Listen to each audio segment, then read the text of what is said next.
يا أيها الذين آمنوا إن تنصروا الله ينصركم ويثبت أقدامكم. Allahi wabarakatuh. Ustadz, mohon penjelasan mengenai fadilah sholat awabin, Ustadz, yang dilakukan antara maghrib dan juga isya. Pertama, sebelum menjawab itu, saya ingin menjelaskan dulu bahwa memang terkait dengan makna awabin dulu. Awabin ini maknanya adalah orang-orang yang rujuk, orang-orang yang kembali kepada Allah Subhanahu wa taala.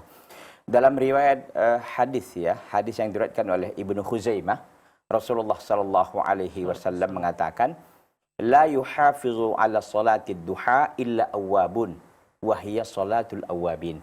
Tidaklah orang melakukan salat duha, tidaklah orang yang melakukan salat duha kecuali dia adalah awwabun. Awabun itu artinya orang-orang yang taubat dan kembali kepada Allah.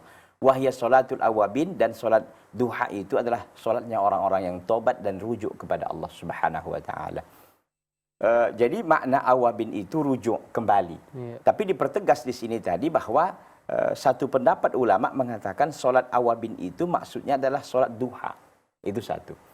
Yang kedua, memang ada hadis yang diriwayatkan oleh Ibnu Majah dan yang lainnya, tapi hadis itu dikatakan oleh para ulama hadisun dhaifun. Bahkan ada yang mengatakan dhaifun jiddan. Kalau hadis dhaif tentu tidak bisa dijadikan sebagai landasan dan pijakan kita dalam beramal. Hadisnya itu berbunyi bahwa man shalla sittan ba'dal maghrib wa lam yatakallam bainahunna illa udilat lahu ibadata isnatai asyara sanah. Bahwa barang siapa yang sholat 6 rakaat setelah maghrib berarti kan qoblal isya kan, itu maka dari pertanyaan itu antara maghrib dan isya. Kan begitu. Dan dia tidak berbicara dengan sesuatu yang buruk di antara sholatnya itu, artinya dia tidak ada ngomong lain kecuali hanya dia khusyuk untuk sholat gitu 6 rakaat. Kecuali dia ini diibaratkan sholat 6 rakaat ini ibadahnya itu 12 tahun. Tapi sekali lagi saya katakan hadis ini dinilai oleh sebagian ulama adalah hadis yang dhaif, bahkan sebagian mengatakan dhaifun jiddan.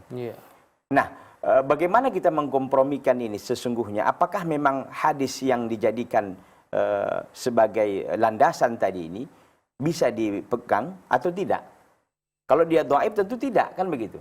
Namun para ulama memberikan penjelasan dengan hadis yang lain bahwa Hudzaifah menceritakan, jitu an-nabiyya sallallahu alaihi wasallam fa shalaitul maghrib ma'ahu. Kata Hudzaifah, aku suatu saat datang kepada Nabi sallallahu alaihi wasallam lalu aku salat maghrib bersamanya, berjamaah. Fa shalla ba'da dzalika falam yazal yusalli hatta al-isya. Kata Hudzaifah, Nabi SAW setelah salat maghrib, setelah selesai melaksanakan salat maghrib, dia kembali salat sampai datang waktu isya. Nah, para ulama memberikan penjelasan bahwa kalau sholat awabun atau sholat awabin yang dimaknai seperti ini tanpa menentukan rakaatnya, tanpa 6. Ini kan tadi dalam hadis yang dhaif itu tadi kan hadis 6 rakaat. Kalau tidak ditentukan, dibatasi rakaatnya berapa saja pun, yang penting dia mampu untuk melakukannya setelah maghrib sampai isya itu, maka itu tidak ada masalah. Begitu keumuman hadis ini. Jadi para ulama menjelaskan, memberikan rincian bahwa kalau dia dibatasi dengan 6 rakaat lalu diberikan seperti tadi itu, ibaratkan 12 tahun katanya beribadah, maka ini yang dikatakan hadisnya hadis dhaif jiddan atau hadis dhaif. Maka ini tidak bisa jadikan hujah. Nah, tapi kalau dia sholat tanpa dibatasi, mungkin dia bisa 10, mungkin 12, tahulah antara waktu isya dan maghrib ini kan juga tidak terlalu panjang begitu kan. Tapi yang jelas dia melakukannya itu, seberapa dia mampu melakukannya tanpa dibatasi, itu dia mendapatkan pahala insyaallah ta'ala. Dan Muhammad ibn Shalih al-Utsaimin cenderung mengatakan bahwa sholat ini disebut dengan sholat sunnah mutlak. Sholat sunnah mutlak artinya kapan saja kita boleh melakukannya kecuali di waktu-waktu yang terlarang. Demikian wallahu ta'ala alam.